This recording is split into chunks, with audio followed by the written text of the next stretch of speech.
like to call to order the Plan Commission meeting for for December 6th, 2022 at 6:04 p.m. Please stand for the Pledge of Allegiance. I pledge allegiance to the flag of the United States of America and to the republic for which it stands, one nation, under God, indivisible, with liberty and justice for all.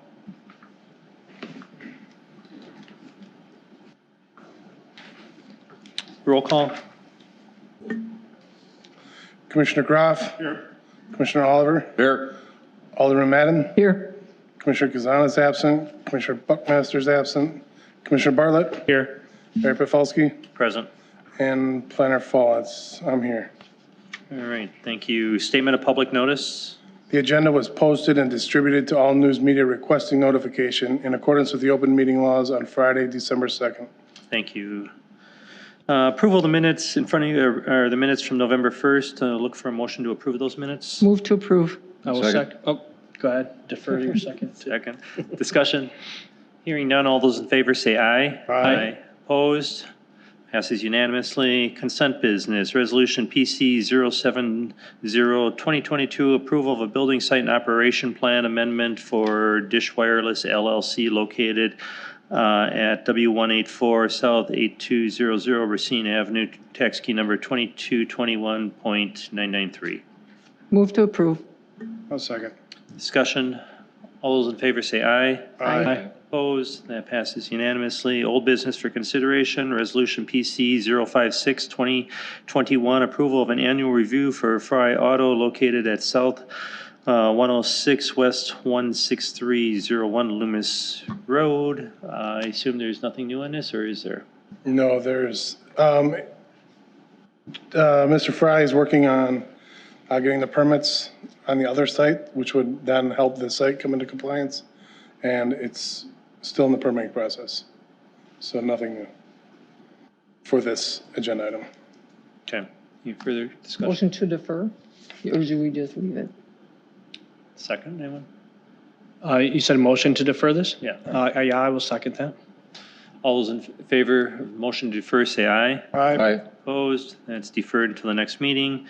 New business for consideration, Resolution PC 067-2022, a recommendation to the Common Council to amend the zoning map from RSE Suburban Estate District to PD Plan Development and 2020 Comprehensive Plan of the City of Muskego from low-density residential to medium-density residential for the Kirkland Crossing East development for the property located at South 63 West 16875 College Avenue, tax key numbers 2170.994.002.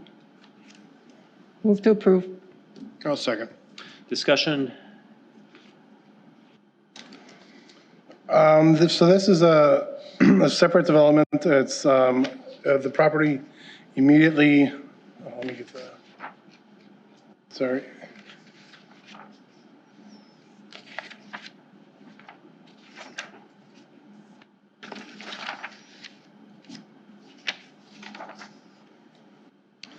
Immediately to the east of the Kirkland Crossing development that was approved. The preliminary plat was approved. And the petitioner is seeking a rezoning from RSE, as mentioned, to the Plan Development District, the same Plan Development District that was approved for the Kirkland Crossing development. This development has direct access to College Avenue. From College Avenue, the road heads towards the south, where it creates a T intersection, where there's an internal road that directly lines up with the Kirkland Crossing subdivision road, internal road. And then that road would extend to the east, to the abutting properties as required. The parcel to be rezoned is 24.43 acres, looking for 30 lots for a density of 1.23 units per acre, which is really close to the same residential density of the Kirkland Crossing subdivision. There is no bonus density being requested.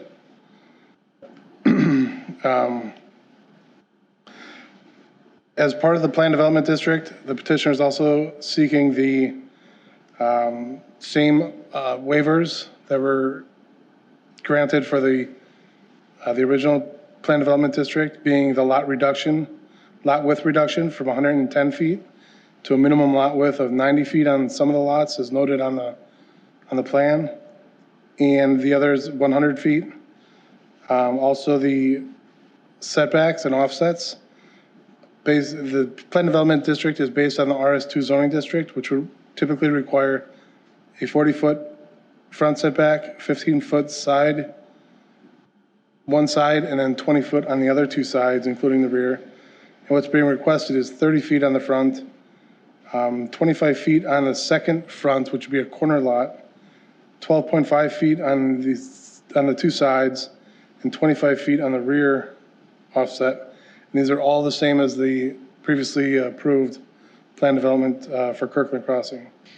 Additionally, the RS2 district normally requires 15,000 square feet of open space, or 75% of the lot area. This plan development district, it would be 70%, just a straight 70% of the lot. There was similar to the Kirkland Crossings rezoning, there was that sewer study that was completed that showed that this area could be served by gravity sewer, which the sewer would be run through the subdivision along with water. And for the comprehensive plan amendment, the plan amendment is from low density to medium density. And if you look at, there's questions that are recommendations to be answered or shown to the Common Council and Planning Commission before an amendment request is fulfilled. The first criteria is what has changed with the parcel since the adoption of the 2020 plan that warrants a new thinking or direction for the area. That is definitely the sewer study. Being able to be connected to the sewer via gravity allows for smaller residential lots, or the density of the medium density residential instead of the low density. There was a public hearing held at before the Common Council on November 22nd. Two people spoke. The first person was concerned with the traffic, including the volume of the vehicles, the speeding, and the truck traffic on College Avenue. He was also concerned with the number of children and the capacity of the schools. The second person who spoke was also concerned with traffic and was also concerned with Muskego changing. She has a wooded lot and was concerned with wildlife. As far as the traffic is concerned, College Avenue is a county trunk highway, so they control the access point. And they would also control speed limits, trucking, access points, signage. As far as the wildlife goes, because it's being rezoned to a plan development district, it allows for more of the original property to be preserved as open space, which, as you can see on the exhibit, the woodlands, it'd be in the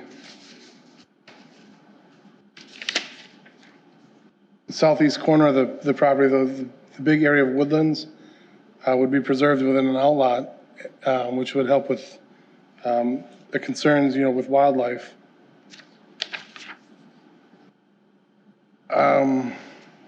So with that, again, this rezoning is to the same plan development district that the Kirkland Crossing district, Kirkland Crossing subdivision has been rezoned to, pending approval of final plat.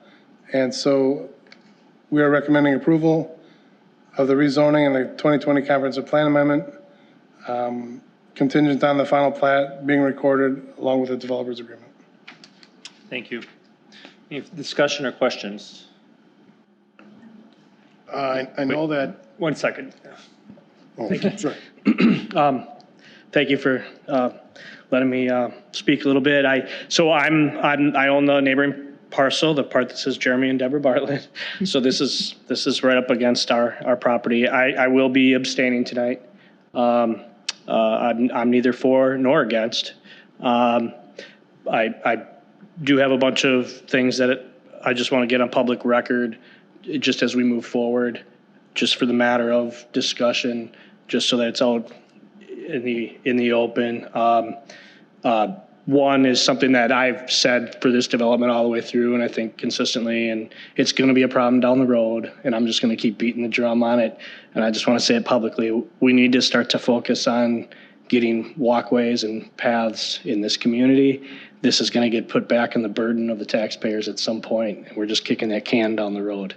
So, it's easier to do it when I the just development. want to stop you 1 second. Oh, okay. So if you're going to recuse yourself, you can't participate in discussion, but you can as a citizen, but then you got to sit down there and go to the microphone.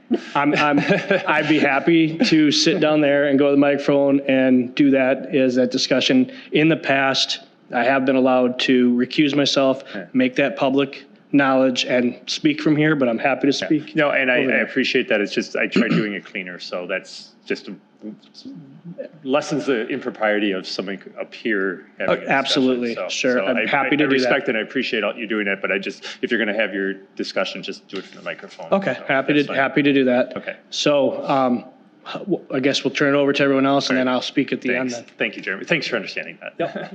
I recognize that the county has responsibility for traffic patterns and all that, and I'm sorry, I don't recall what we did or what they did, and maybe it hasn't even been defined. Nothing yet, so. As far as handling the traffic coming off of this, of the western portion of Kirkland, I don't know what we're, They haven't done anything what yet. are we calling it? What do we call it? Just. That's phase- Kirkland. It's called phase This one. is East Kirk. Yeah, Okay. phase one, So, two. so anyway, I guess my concern would be the same as, we all need to recognize that the way this lays out now, we're giving clean access to, I'm going to call it the middle. It would be I guess it would be the eastern section of the original layout is now we're giving that another out.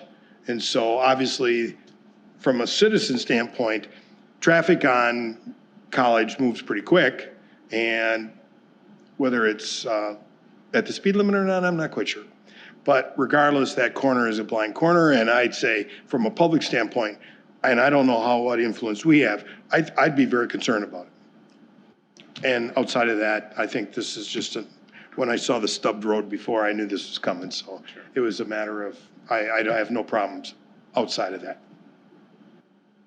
Any other comments or questions? Regarding College Avenue, I agree. I mean, if this was a city road, we would probably be either, planning some improvements for it or whatever. Now, it's the county's responsibility to do that. The county actually has a job on their hand because it's not just this large subdivision that's going in there.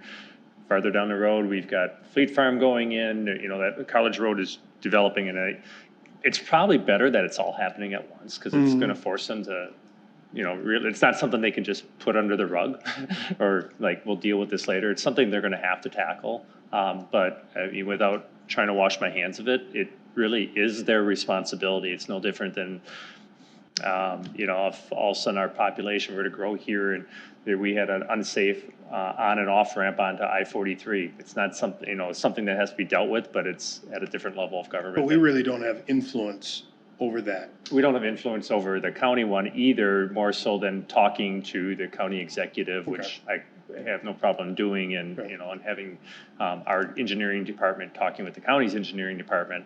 They're well aware what's going on because obviously they have to prove where the. Obviously,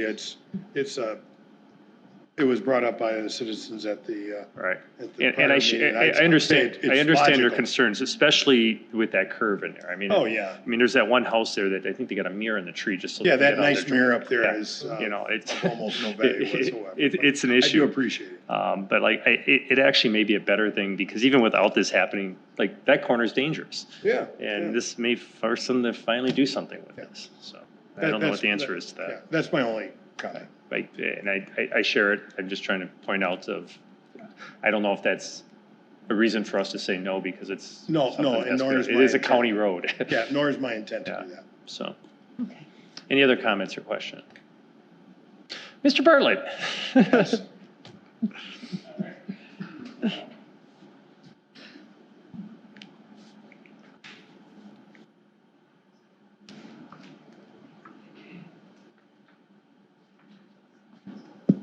It's on, all right. Jeremy Bartlett, S63W16767 College Avenue. Again, I'm not speaking for or against, but just as a matter of public record and to make a few comments of things that are ongoing. Appreciate the comment on traffic. It's obviously growing and we're adding a lot more. The road is getting pretty hard to pull out on, no doubt. And there's a hill that, with a few driveways there and the corner. Accident counts, I don't know. There's probably 5 or 6 now a year on that S-curve.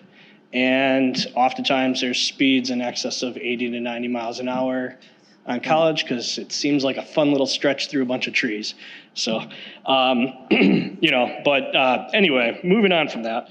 Paths and walks, I keep kind of beating that drum. I'm just going to keep mentioning it when we have these developments come up because we're going to have to, at some point, future planning, figure this out because that burden is it's going to get shifted onto the taxpayers, and the paths are not inexpensive. And as we do the development, it needs to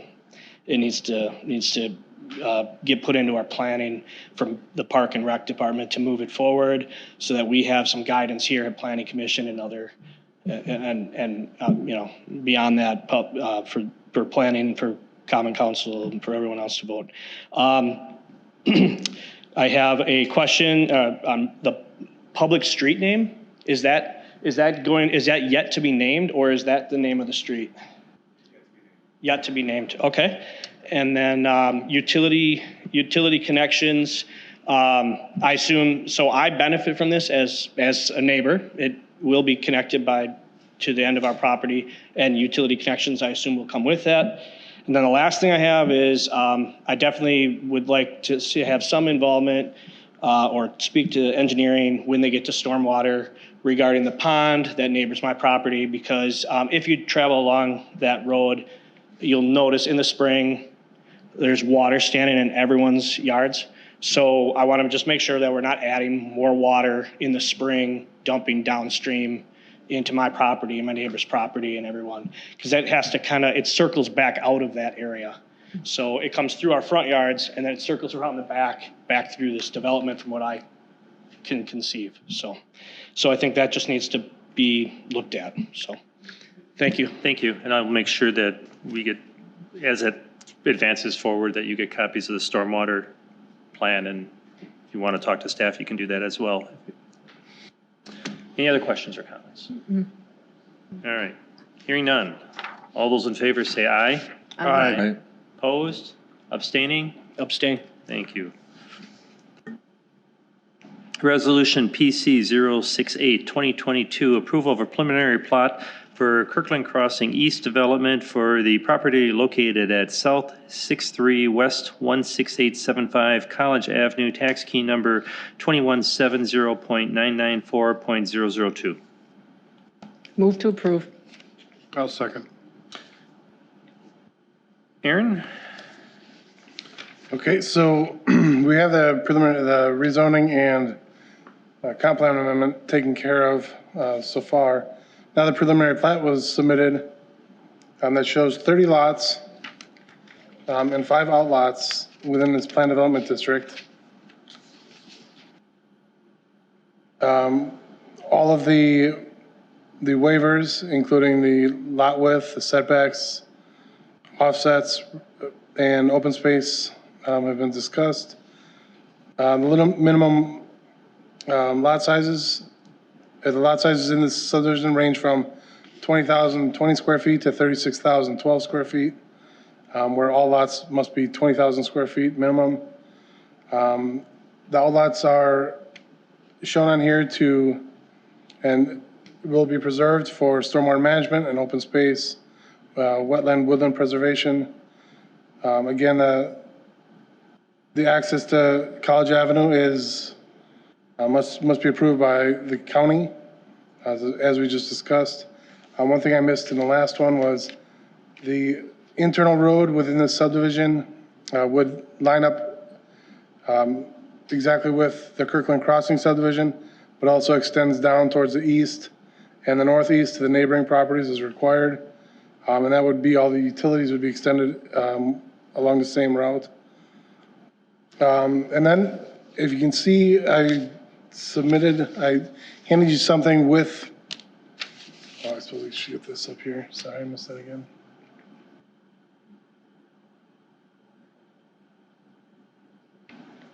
It was just brought up yesterday. The petitioner mentioned that there's a note on the preliminary plat that there's a 60-foot access easement along the western side of the whole subdivision. And it says on the preliminary plat that would be vacated. Now the petitioner is saying he's not so sure that would be vacated, which directly impacts our resolution as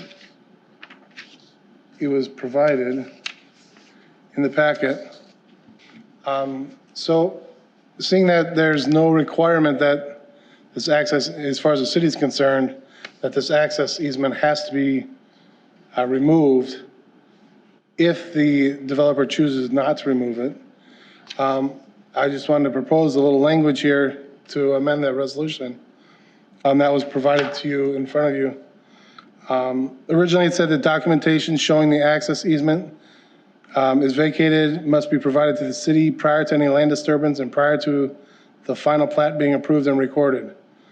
Like I said, he may not remove that access easement. 1 second, just for those following along here and at home, it's the 1, 2, 3, fourth last be it further resolved line. Okay, sorry. We wanted to add to that. So prior to the final plat being approved and recorded, unless the developer leaves the access easement subject to meeting all the existing recorded easements and agreement terms. There may be terms and agreements in these easements or in the documents, recorded documents, that allow or don't allow this easement to be removed. And if that's the case, it would just be an access easement in the rear part of each of those western lots' backyards. But there's nothing saying there in our codes that there can't be an access easement through the back of a yard. Then additionally, be it further resolved, if the easement remains and lot 30 becomes unbuildable, it must be changed to an outlot during the technical review process. And then more recently than putting this together, also adding, unless the drive is shifted and a suitable building pad is available. Again, there's nothing in our codes that say you can't have an access easement across the property, especially if it's an existing property. And if you look at the preliminary plat, lot 30 is this southernmost, southwesternmost lot. And having a 60-foot access easement significantly reduces the buildable area of that property. However, the lot immediately east of that is rather large, 36,000 square feet, where a minimum is 20,000 square feet. So if that lot line was adjusted just a little bit to the east, maybe there's a possibility that they could have a suitable building pad location on that lot 30, still with that 60-foot access easement through it. So otherwise, we went through the preliminary plat, the whole development. The only other thing I wanted to add is this is not a phase of the Kirkland Crossing subdivision. This is a standalone development. So essentially, it's possible that this could be developed prior to the Kirkland Crossing subdivision, but whether it's likely or not, because everything has to be connected with sewer and water, that's unknown. So saying that, Yes. would this meet our code for only having one access? So if it develops on its own, it only has one access off of College. Correct. Would that meet our code and fire public safety What we requirements? did on the original, on the eastern end of the original Kirkland Crossing subdivision, And I'm looking at the full development, and I'll put it up on the screen here. Do you guys want me to chime in at all? Sure. So the sewer connection is down on Martin. So while I think it would meet your code, maybe the cul-de-sac length, but there was a 30 lot rule on the original. That's what I was gonna So it just would meet the get at. 30 lot rule, but we would have to bring the sewer from the connection on Martin Road to serve this area anyway. So there's no way that this, particular plat would go first. We would have to bring the sewer to the lot line essentially, then to connect this to the original Kirkland crossing. Okay. Okay. Thank you. Okay. Any other questions, comments?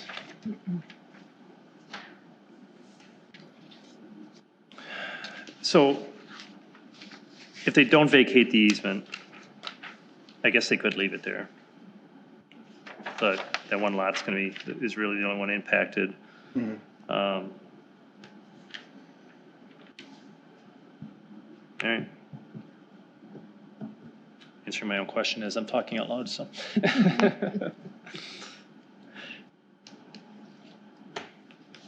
All right, all those in favor say aye. Aye. Wait. Do you want to amend this? Oh, yeah, I'm sorry, we need to amend this. Yeah. I'm getting ahead of myself. So I'll be looking for a motion to amend with my recommendation is to amend with the verbiage that Aaron proposed. Is there somebody willing to do So that? moved. I'll second. Any discussion on the motion to amend? Hearing none, on the motion to amend, all those in favor say aye. Aye. Opposed? All right, any further discussion on? Abstain. Abstain, sorry. All those any further discussion on the motion as amended? Hearing none, all those in favor of the amended motion say aye. Aye. Opposed? Abstaining? Abstain. Thank you. Thank you. Resolution PC 069-2022, approval of a building site and operation plan amendment for Dish Wireless LLC located at South 108, West 17044 Loomis Road, tax key number 2295.996.006. Move to approve. I'll second. Discussion? Okay, this is very similar to the co-location BSO amendment that was on consent agenda, but this one with one big change. This one, the ground equipment will be on a 5-foot by 7-foot platform outside the existing structure that's on the site, but still within the fenced-in area. Our codes require that all this ground equipment be put inside of a building. Based on federal legislation, which supersedes our ordinances, if they're just adding antennas to the top, there's different criteria on what is considered a substantial change and what isn't. Doing a co-location on the top and just adding ground equipment is not considered a substantial change, so we cannot require this equipment to be put in a building. We can encourage it, which we did and do, but we cannot require it. So the first one that was the consent agenda item, that one they're putting the equipment in the building. So that was a no-brainer. This one, we do have this one's different because the equipment will be outside. And we have very minimal say on what we can and require them to do for this co-location. We have several more of these lined up to come before the Plan Commission, but we just want to let everyone know here what the circumstances are for allowing the equipment to be located outside of the building.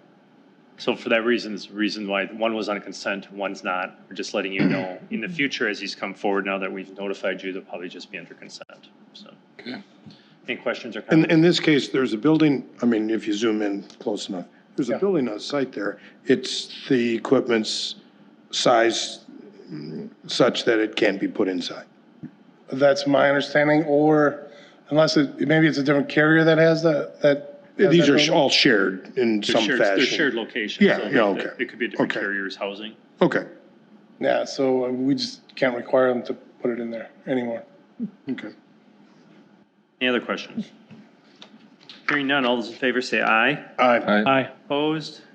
Passes unanimously. Miscellaneous business, there is none. A motion to adjourn would be in order. So moved. Second? All those in favor say aye. Aye. Opposed? We're adjourned at 6:34. Thank you, everyone.